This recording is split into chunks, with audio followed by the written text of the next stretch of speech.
devil is amongst us. Stay back, boy. This calls for divine intervention. I kick ass for the Lord.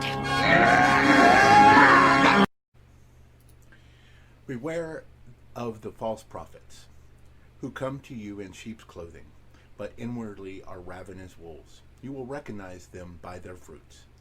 Are grapes gathered from thorn bushes, or figs from thistles? So every healthy tree bears good fruit, but the diseased trees bear bad fruit. A healthy tree cannot bear bad fruit, nor a diseased tree bear good fruit. Every tree that does not bear good fruit is cut down and thrown into the fire. Matthew 7:15 through 20. In the Bible, the political issues, which are also religious, are about economic justice and fairness, peace and nonviolence. Marcus J. Borg. For we wrestle not against flesh and blood, but against the principalities, against the powers, against the rulers of darkness of this world, against spiritual wickedness in high places. Ephesians 6:12. I am a conservative Republican, but I believe in democracy and the separation of church and state. The conservative movement is founded on simple tenets that people have the right to live life as they please as long as they don't hurt anyone else in the process. Barry Goldwater. Let's talk about faith and politics. Welcome to Heresy and Hearsay, a podcast reclaiming faith in the context of political discussion. I'm Reverend Barney, and you can follow me on Twitter at SethRothII, and you can follow the show on YouTube, Facebook, Twitter, and any podcast catcher. Just look for Heresy and Hearsay. Heresy and Hearsay. Please like, share, and subscribe to us. Also give us a review. That helps others find us. I'm doing this show again solo today, but as always, you can find my partner and better half of the podcast, September, on Twitch and Twitter at 9of12. That's NINEOF 12, and you can also hear her on the Geek Girls podcast. She's also helping get out the vote for the Biden-Harris campaign. Heresy and Hearsay has a Patreon site where you can find us at patreon.com/heresy and hearsay, where you can visit us to help support the show. Just $2 a month helps a long way to make this humble show. You can also contribute bits in Twitch or subscribe for free if you have Amazon Prime, or you can purchase a subscription through Twitch as well. I also want to thank our newest patron, Christy, for joining us on Patreon. Thank you for joining the congregation. We definitely appreciate your support. So, some cleanup things. It seems, let's do a little news as well for that. It seems that because of the COVID situation and Trump being a whiny baby, sorry, that's name calling, but it's true. Trump being a man-child that he is, refusing to do a virtual debate town hall situation, that it doesn't seem like we're going to have a second debate. We may have a third one depending on if he tests negative on his COVID tests. There has been some theories about why he kept trying to overtalk Joe that came out. Joe Biden, former Vice President Biden, started in his life with a stutter. So it may have been a tactic to try to get Joe to stutter, to set up his stutter again, or to have him just make a mistake. And with a virtual debate, they would be able to mute him, and therefore he doesn't want that to happen. He wants a live debate so he can, I don't know, either infect Joe or whatever the case may be. I don't know. But it doesn't look like we're going to have a second debate, so they're going to do a town hall with just Joe. I will not cover that because it will be Joe. It won't have. It'll be good for people to watch it, and I encourage people to watch it because at that point you'll get some, I think, some more deeper policy information.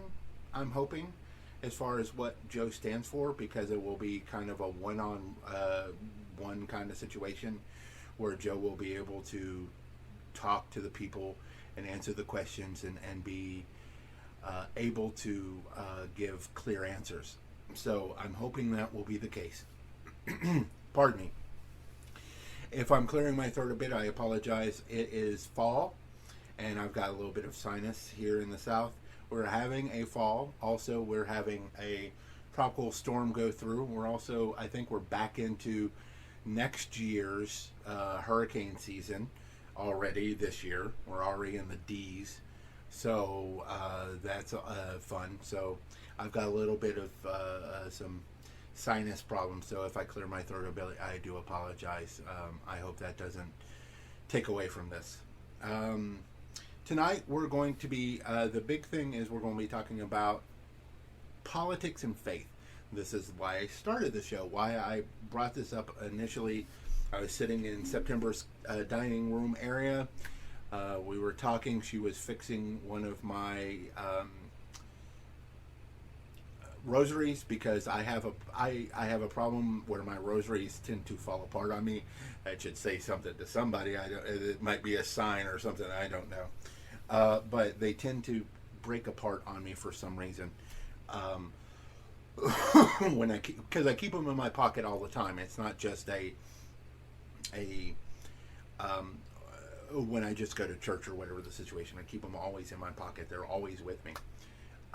So, they tend to break apart because of how the looping is and the chains and everything. So she was fixing it, and we were talking, and I was like, I'd really like to start a political podcast and everything. She brought up, I think it was her friend Jury, who does his own political podcast and everything. You should really listen to his show. You should also go to and get his newsletter. It's very informative and everything. Jury Young, Justin Young, and he has a and so he brought. I think it was the thing is like there's you don't talk about sports, religion, or politics. It's a big thing, and I was like, well, I want to reclaim my faith. I am a Christian, and I want to reclaim my faith from the right, because they have, I felt, and I still feel, especially after 4 years of this, feel that they have taken my faith and taken it away from what I believe my faith is and what it's supposed to be. And so I want to give a bit of a history, a modern history, because faith in America has been always used in a dark way. It's been used for all sorts of things. It's been used to justify slavery. It's been used to justify how we, took over Native American lands. It's how we justified slaughtering Native Americans when settlers first came here, especially Spanish settlers and stuff like that. It's it's one of those things you really should, if you haven't gotten a copy of it and read it, The People's History of the United States, because it starts out with the wholesale slaughter of an entire island of natives and the Caribbean by the sailors of Columbus for a little bit of gold that they found that the natives were wearing, but it was insequential amounts of gold that was on the island, and just the brutality that was done on these native people for this gold in the name of Christianity, and it's been used ever since to justify so much just vileness, and especially in the new quote unquote New World. But I want to touch on more modern politics and some things about the more modern setup. So I am a child. I was born in the 70s, but I'm a child of the 80s, because you don't really remember much of your early childhood. So when Reagan was coming into power, there was a group of people led by Jerry Falwell Sr., because we do have a junior, and he's in enough hot water as it stands right now. And Jerry Falwell Sr. started this group called the Moral Majority. And it was basically a group of evangelical Christians that was basically trying to bring religious people into politics and have them have a controlling vote into politics and everything, with a couple of major agendas. One of them, this had just happened just right after Roe v. Wade, and there was also the openness of the LGBTQ community coming out. So this was their kind of counter, what they wanted to counterbalance to it, as far as what they did, and it was not, they were not pleasant people at all, and as far as everything was concerned, and there was a lot of when they would do their work per se, basically what they would try to do is they would get money, and then they would run campaign ads and stuff like that, and they would create what is now a pact, but back then they didn't have a pact, so things were a little more tight back then as far as how money was ran, but there was still a lot of dark money and stuff like that. Campaign funding and everything was still, there was shady ways that you could get around certain things. So, but they would back candidates, and they would run their own ads and stuff like that, and they were none too subtle on what they wanted.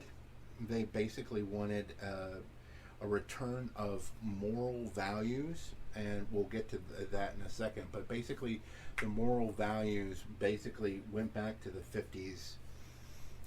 Values of, the man was in charge. It was the patriarchy kind of situation. Father know best. The woman was in the kitchen and didn't work and didn't have a lot of say so.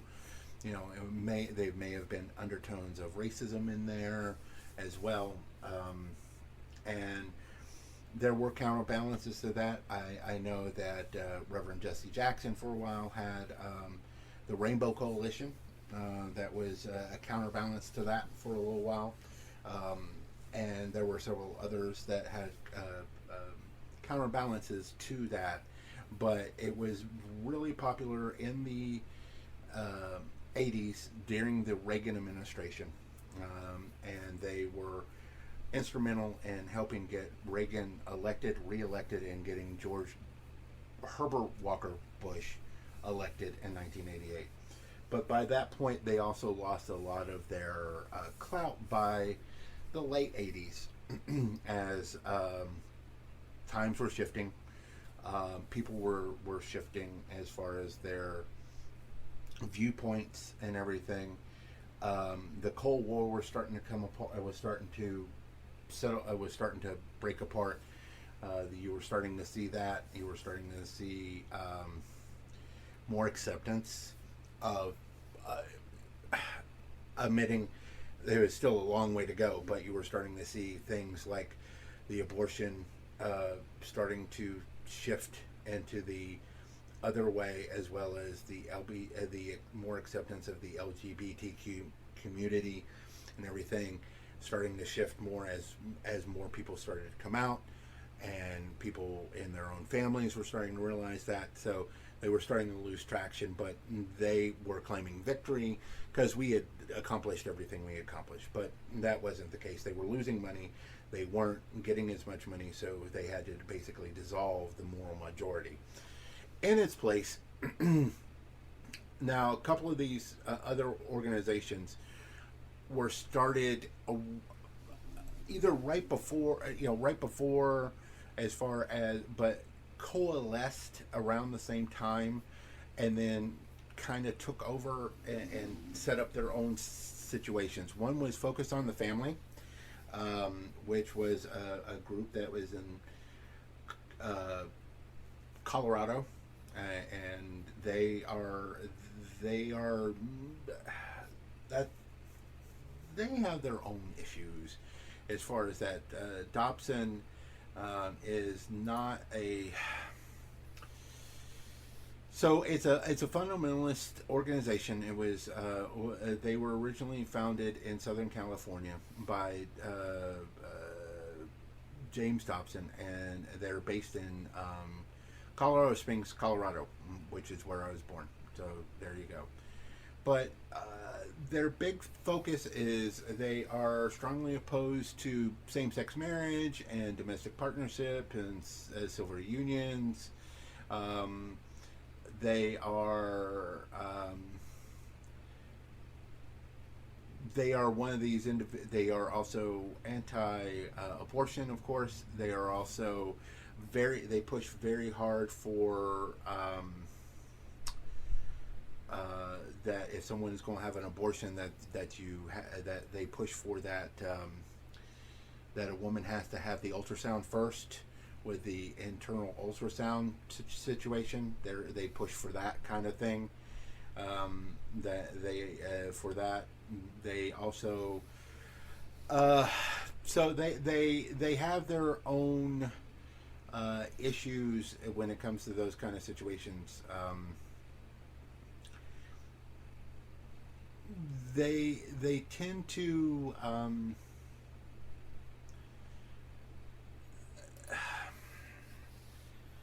they've had some controversies in the past, especially when it comes to the LGBT community. LGBT, you know who I mean. I'm sorry, the LGBTQ community, as well as the anti-abortion community. There has been some controversies about some of the language that they've used and how it has been possibly radicalizing other individuals. The other group that kind of filled in the void and they kind of formed together with the focus on the family was the Family Research Council. And together they kind of did this thing that you still hear about, and they actually did. I know Barack Obama went to one of the summits, if I remember correctly, but was the Values Voters Summit. And they do this every year, and they do a straw poll, and it's always some conservative evangelical. It's, you know, it was like Mike Huckabee, or it was in 2015. Who was it? It was the senator from Texas, who I can't remember now because he's I can't remember. Anyways, I see his face and his horrible beard now, and he's a lackey for Trump now, but I can't remember. Anyways, he's Ted Cruz. That's it. I would have eventually got to it, and I'm sorry. I'm sorry. It's been a long day at work, and then I'm doing the show, so I beg your forgiveness.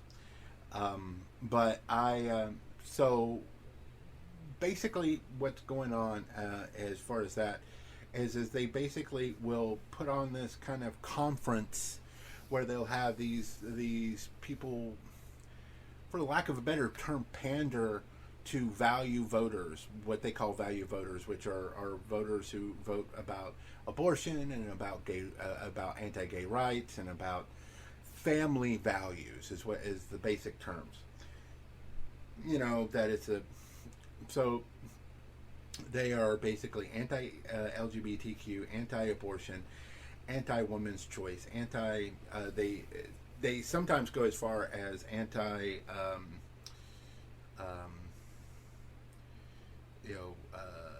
protection or anti-birth control, as far as that's concerned, because some of them believe that some birth controls are stop completely the conception and whatever, and they consider that abortion or whatever. And I'm like, no, but that's besides the point. But they are, they're very families' values, and again, you when you look at the family values, again, they look at the archetype 50s. They're looking into the 50s Mad Men kind of family values situation. The woman is at home, being happy, housewife. And look, I'm not, and I don't want you to equate, that situation with saying that being a housewife is a bad thing. If that is a choice that a woman has the right to make, if she wants to be a housewife and wants to be a mother, I have, September does that. I know several women who do that, and that is their choice.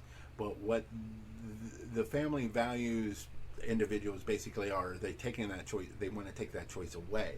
They're also the purity people for girls and stuff like that. And there is that whole culture of the purity dance and the purity thing. That is just a whole creepy cult of scary.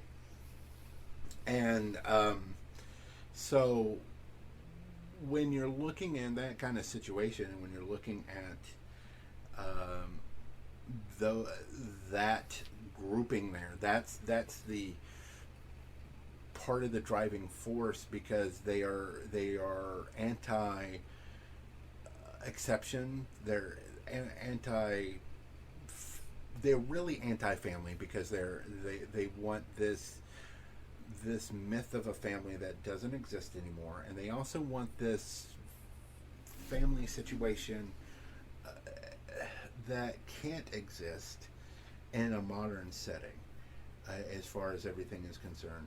And they also are, when you dig down a little deeper, there are also a lot of, they don't, it's basically, I've got mine, so, nobody else, I'm not going to help anybody else kind of situation. Because when you dig a little deeper, that's the situation as well. It's like, well, I'm able to afford this, but I'm not going to help anybody else get to the status I am, because that would take away from what I have. So that's the situation with those type of individuals and that type of grouping. And that's what I mainly want to focus on at this point, is a couple of key examples of that situation, but I also want to focus on extreme, very modern points at this point. So let's talk about Trump's nominee, Judge Amy Coney Barrett. She's part of a group, she's Catholic, but she's part of a group called the People of Praise. They are a tightly knit group, and I want to say this now, after reading a couple of articles about this, that there has been some false equivalence that her group was the inspiration for the book The Handmaid's Tale, and that is not true. So I want to dispel that rumor. They did for a while use the term handmaid for the highest office a woman could have in the grouping, but it was not, that was just a term. It was not what it's a common term. And basically what it was a woman counselor to help other women with their problems. It's not, and from what I can see, it's not completely cultish, but they are very involved in each other's lives. Think of it as, for those listeners who have never been in a small town, it'll be hard to say, but it's very small townish, where everybody knows everybody else's business. The only difference is that they have a little more control over your business. They can basically dictate who you marry, or some say, or if you can date or not, and everything. They couldn't get the Times, and I'm linking that in the description. They couldn't get any interviews with people who are currently in any of the different communities throughout the United States. They could only get interviews with individuals who have left the community. So naturally they're going to be a little more on the negative side. But it also doesn't bode well when the community itself isn't going to have a discussion with you. But they cited privacy issues. But that, again, that's one of those situations where you have a bit of a problem when you don't have I guess, when you don't have a representative willing to talk, it leaves some questions. The big to do right now about that group is that they're very strict on gender roles and gender decisions. They are very, very anti LGBTQ, very anti-abortion. So they are very, very, very, very conservative, and so this is right up that alley that I've been discussing of taking these issues to an extreme. And if she is put on the bench, how she could definitely make a lot of changes to what has already been law, and how things stand right now. One of the laws that they're going to be talking about right now is the Affordable Care Act, the ACA, and how it can and how the Trump administration has been suing to get rid of it, and that is up for review by the Supreme Court. And if she's put on the bench, that could very easily go down, and then there could be 20,000 people without health care. So I want to talk about that. I want to talk about what faith is and what faith actually says about some of our issues, and what it means to take care of each other. So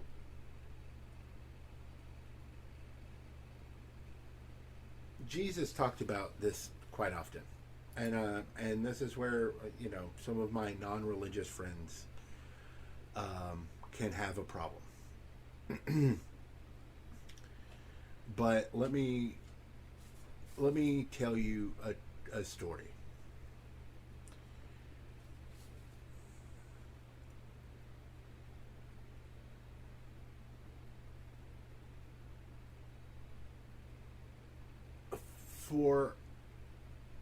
And I will read. For I was hungry, and you gave me food.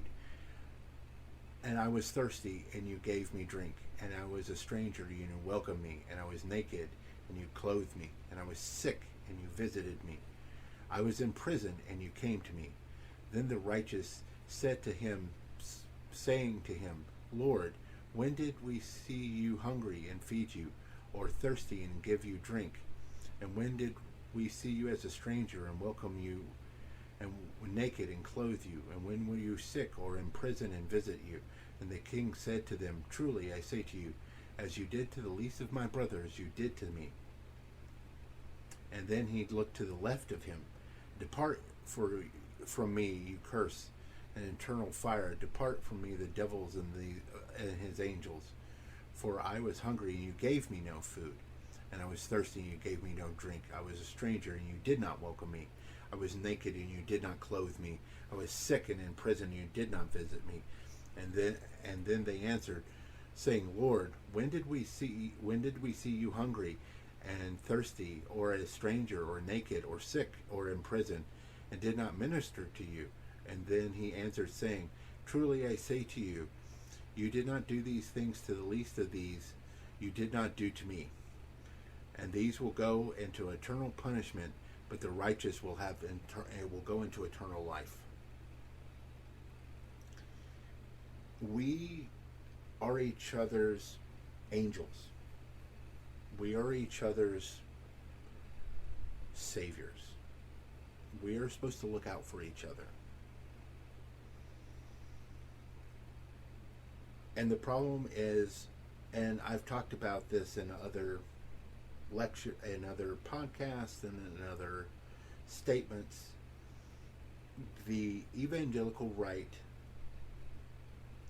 has become very fixated on power, political power, and financial power. And that is what the Pharisees and the Sadducees were all about in Jesus' time. Because they didn't take care of those who were needy. They didn't take care of the sick. They didn't take care of they didn't take care of those who were in need. And this was a problem throughout Jerusalem and throughout Israel. This was a problem that God talked about multiple times. A friend of mine, Jen, bought me for my birthday a Bible that I'd been asking for I've been wanting to get myself for years. It's called the Poverty and Justice Bible. And what it does is it highlights the Bible passages that talk about justice and talk about poverty and talk about all of the importance that God and the Old Testament and Jesus in the New Testament talked about poverty and talked about justice. And there is swaths that are just highlighted in all of these books, especially when you start going into the prophets and you start looking at and how many times Israel was just lambasted for their ignoring the laws that were in place for taking care of the poor and taking care of the widows and taking care of the children and taking care of the foreigners. And Jesus coming along and doing the exact same thing over and over again. And the Bible is full of these verses talking about taking care of each other and taking care of each other when we need to, and here's a couple of examples. And the crowd asks, "What should we do?" And he replies to them, "Whoever has 2 tunics should share one with one person who has none, and whoever has food should do likewise." Luke 3:10-11. And another one, "Cure the sick, raise the dead, clean the lepers, drive out the demons. Without cost you have received, without cost you should give." Matthew 10:8. We all have the ability to help each other. We all have gifts that we are given.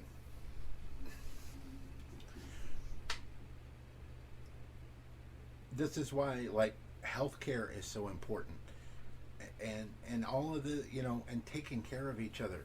This is why I have no problems with socialized medicine. I have no problems with the universal income or whatever it takes, and why I have a problem with things like prosperity doctrine, because it's antithetical to what Jesus teaches. Jesus told the rich man to give away everything, yet we have preachers claiming that you should give them more money, because the more money you give, the more that it shows that you are blessed by God. Seed money is something that they talk about, and I was talking to a friend about that earlier, and how much trouble that caused people. Seed money, and how that would help other people, and basically they wouldn't even read the prayers, but it would, but they would just open the envelopes and take out the checks and cash the checks and wouldn't even read your prayers.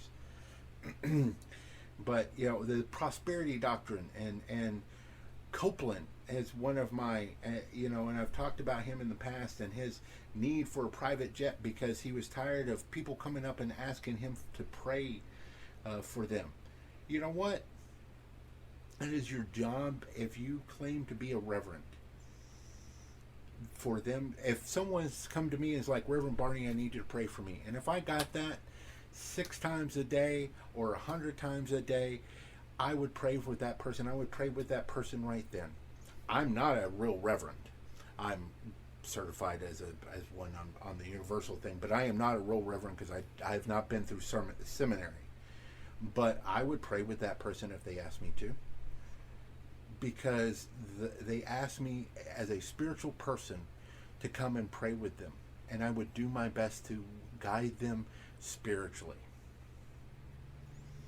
We are, as a person of faith, as a Christian, we are supposed to give, and we are supposed to help, and we are supposed to support each other, and we are supposed to support our community.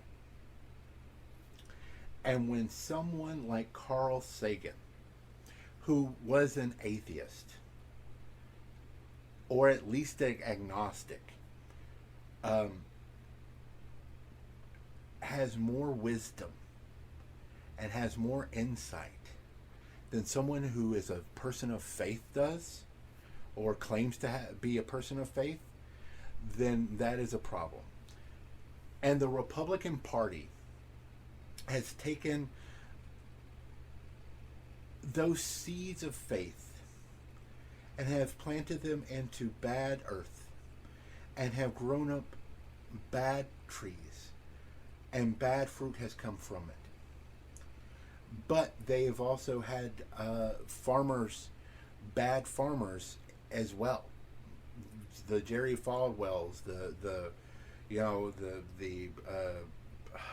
Jim Bakers of the world, all of these people who have been the false prophets, as far as I'm concerned, who have come and who have led people astray and have led people away from the tenets of Christianity and the tenets of Christ, which is love thy neighbor as thyself,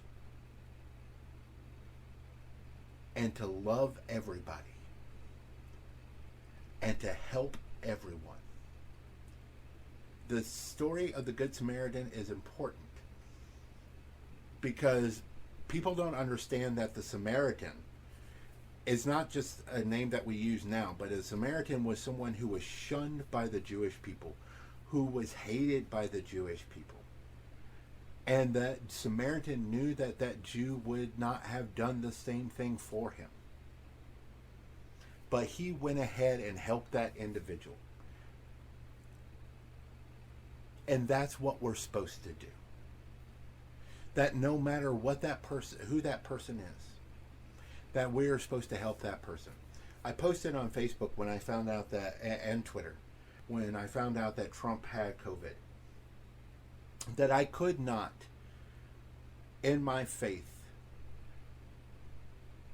have the schadenfreude that some of the people on my side had.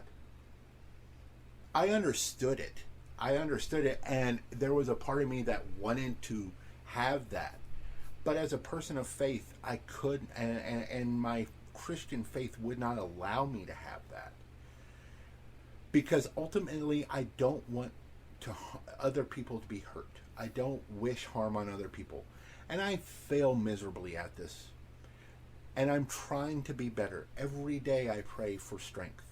And every day I pray to be a better person. So where I don't do that. To where I don't wish harm on other people. Where I don't get a road rage. Or I don't flip people off.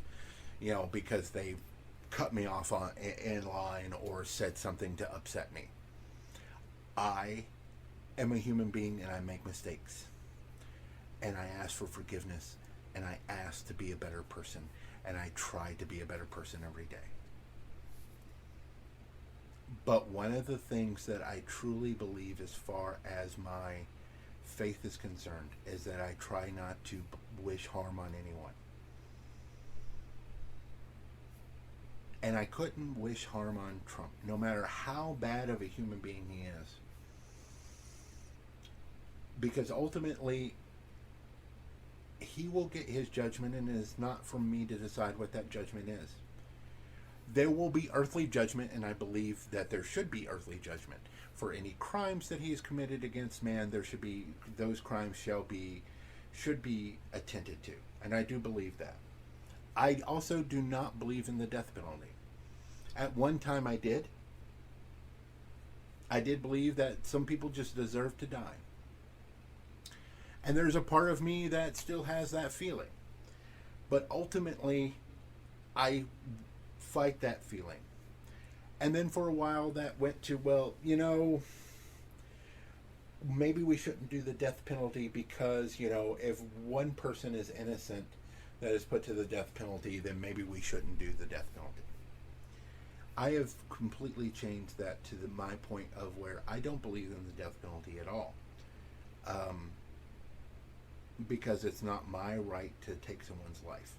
I don't believe in state-sanctioned murder.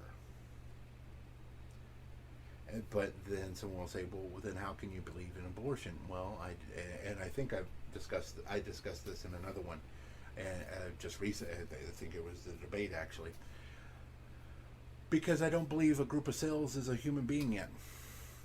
And there is actually a discussion in the Catholic Church, and I think it was like the 14th or 15th week that they actually it was basically within the second trimester before they actually believed that there was a person. It didn't change until the modern times that they believed that it was as soon as conception. But before that, it was much later. That was actually used in Roe v. Wade, in fact, as one of the dissenting decisions. So, or one of the part of the decision. So, my point to all of this, and the reason I wanted to bring this up, is that there are so many Christians who are backing Trump, who is such not even so. When you looked at someone like Reagan or the Bushes, they at least tried to be Christian. Bush had his fumbles and his mistakes, but he found Christ, and he had gotten off of his medication, off of the drugs he was on, and the drinking and everything, and he would, and everything else, and he'd become a better person, and Reagan, and everything. But Trump is not Christ-like. Trump is not even close to Christ-like. He doesn't even believe in Christ. He's not a Christian. No one in his administration believes in Christ, I don't think. So to have all of these evangelicals back him and believe that he's so Christian and so Christ-like, and a person of God, and that God has sent him, makes me sick to my stomach that they have been so misled from the pulpit, from the pulpit themselves, that they have no idea what their own faith is anymore. That I wonder if maybe we're dealing with the ramifications of that now, because the Christians of this place is following a king that is bad for them. That is, basically, a king that, a president or king, that was bad for Jerusalem back in the day, bad for Israel back in the times when God was punishing Israel back in the Old Testament. I'm not saying that we're actually dealing with that. It's just coincidental, but I'm just saying that there is a lot of Christians who do not know their own faith, who have lost their faith, who will be really surprised when they meet what their faith is actually, and they find that they were never even close to their faith, where they forgot that they were supposed to love each other, where they forgot that they were supposed to love, and all they had was hate. And they're going to be sorry for that, and they're going to wish that didn't happen to them. And I won't hate to see that happen. But on the same thing, they're not reading. They're not reading their texts. They're not reading the Bible. They're not reading their scripture. They're listening to someone else and not reading what is written in front of them, what their own Bible says. They're letting someone read it to them and feed them what they hear, and let their hate take them. And when that happens, they're going to basically forget everything else that happens, and they're going to see that their faith was a lie, and that they didn't actually have the faith of Christ, that they had the faith of some man that claimed to be the preacher of Christ.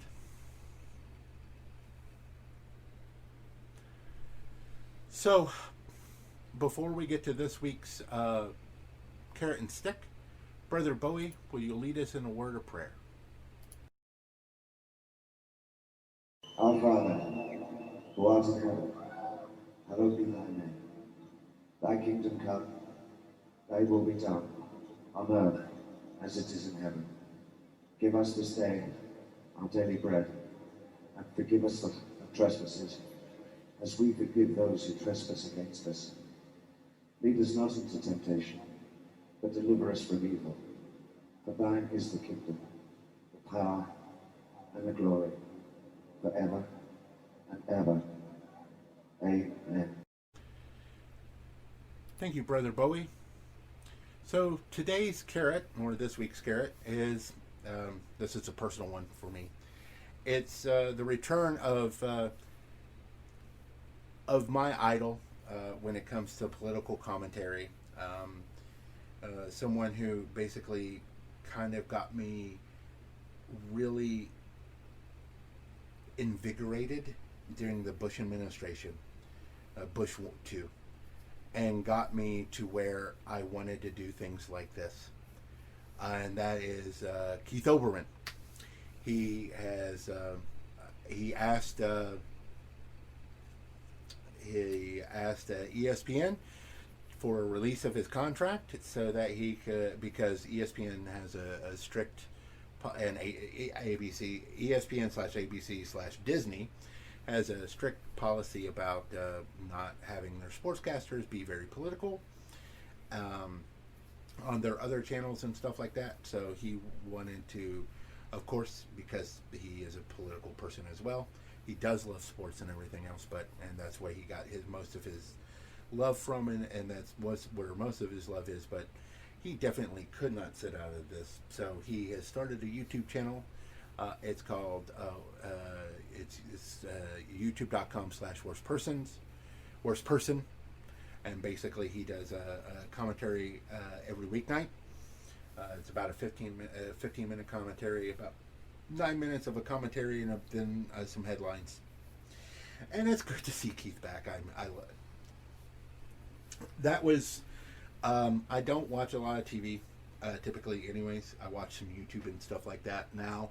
But back in the day, even when I was working nights and stuff like that, that was the only thing I'd ever record was Keith Olbermann's show, so I could watch Keith, because that was the one news program I'd watch, because it kept me entertained, but it also, because it was fun, but there was also news and everything else. And so it's good to see Keith back, and we definitely need his voice, I think, because it was his voice that got me through the last 4 years of the Bush administration, and got me,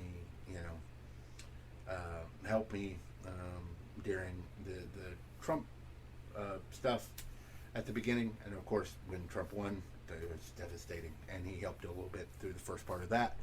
So it's good to have him back, and I'm glad. And hopefully his voice will help add to the millions of other voices, and we will be able to do this blue wave. My stick goes to the media for the first couple of days of, or at least the first day that I saw this. A lot of media did this, and I noticed they've corrected it since then. So I'm going to give an applause to them correcting it as well.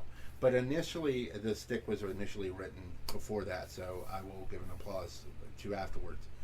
But they did come around. So, but the media initially started with, So for those who don't know, which I don't know who would know, not know, and listen to my program, there was a group of people, a group of terrorists, domestic terrorists in Michigan, that were going to try to kidnap the governor of Michigan. And I don't know what they were going to do, torture, scare her, whatever the case may be, because of the mask mandate and everything else. And they the FBI basically caught them. And so at this point, they, for a while, they were calling it a militia and stuff like that. For a little bit, but they've corrected that, and they're calling them domestic terrorists, and I applaud them for correcting that. But initially, that was not so much the case. So I give them applause for that, for the correction. So my stick kind of is invalid at this point, so I'm glad about that in some ways. But that is one of the things I have a problem with, is like, they call, like, gangs of African American people gangs, but then they'll call the same group of people, white people, a militia when they're a gang too. So yeah, let's not. Let's call them what they are. They're also a gang of people with guns. They are not a militia. They are a gang of people with guns, or white, or terrorists, or white nationalists. Let's be fair. So, with that being said, next week's episode, we are going to work on the environment. We're going to talk about that a little bit and what Trump has done to kill us all with the environment. So that'll be good, because, nothing like talking about gloom and doom some more, because I like to be cheery. In the meantime, I want to thank you for joining us at Heresy and Hearsay. I'm Reverend Barney, and you can follow me on Twitter at SethRothII, and you can follow the show on Twitter, Facebook, YouTube, and any podcast catcher. You can also find our website, which is new and improved, where you can find all of our past episodes. I don't know if September's been able to update any of those for a while. I know I haven't sent her any audio in a little while. I need to do that soon. But she's also been very busy with the campaign, which you can also find her. But you can also Google us, and don't forget our Patreon page, where $2 a month can help this show. You just go to patreon.com/Heresy and Hearsay. And you can also find my partner, September, on Twitch and Twitter at 9of12.